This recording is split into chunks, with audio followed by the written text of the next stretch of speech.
Penyaluran set-top box untuk masyarakat tidak mampu dalam rangka persiapan analog switch sign-off di wilayah Padang Panjang tahap 1 terus dilaksanakan. Penyaluran STB gratis ini akan terus dikebut agar masyarakat bisa menikmati siaran televisi digital yang saat ini sudah berjalan. Padang Panjang, Sumatera Barat menjadi salah satu kota yang termasuk dalam penerapan ASO tahap 1 di Sumatera Barat yang akan dilaksanakan pada 30 April mendatang. PT Pos Indonesia sebagai penyalur STB untuk masyarakat kurang mampu terus mengejar target pemasangan untuk tahap 1 ini dengan berkoordinasi bersama Dinas Kominfo Kota Padang Panjang.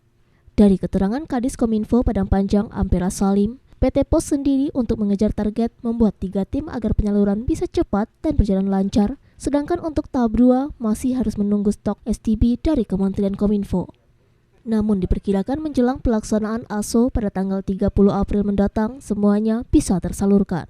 Penyaluran STB gratis untuk warga kurang mampu ini disambut baik oleh masyarakat karena dengan bantuan STB gratis, semua lapisan masyarakat bisa menikmati siaran digital dengan kualitas yang baik.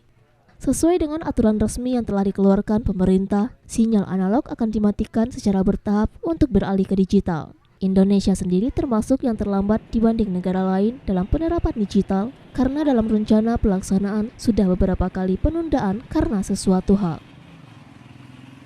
Ya, karena siaran TV yang selama ini yang analog itu kan mau dihapuskan. Jadi mau tidak mau masyarakat Indonesia, masyarakat kita harus pindah ke TV digital.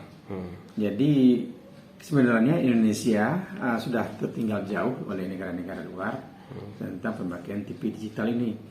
Sebetulnya sudah tahun kemarin mestinya seluruh masyarakat Indonesia ini sudah memakai TV digital. Berarti sempat tertunda berapa kali ya Pak infonya? Iya, ini sempat tertunda beberapa kali, mungkin alasan pandemi. Tapi ini kalau bagi kita di Padang Panjang setelah kita mulai untuk memasang TV digital ini, ada beberapa TV tabung milik masyarakat yang tidak bisa menjangkau siaran TV digital secara langsung. Itu kan dibantu dengan set-top box ya. Nah, itu sudah dipasang. Hari ini sampai sejauh ini sudah terpasang itu lebih kurang 124 rumah kakak miskin ya. Nah, itu ada di Ngalau ada 35 rumah. Di Kota Panjang 51 rumah, di Sigando ada 18 rumah, kemudian Tanah Pak Lambi ada sekitar 20 buah rumah.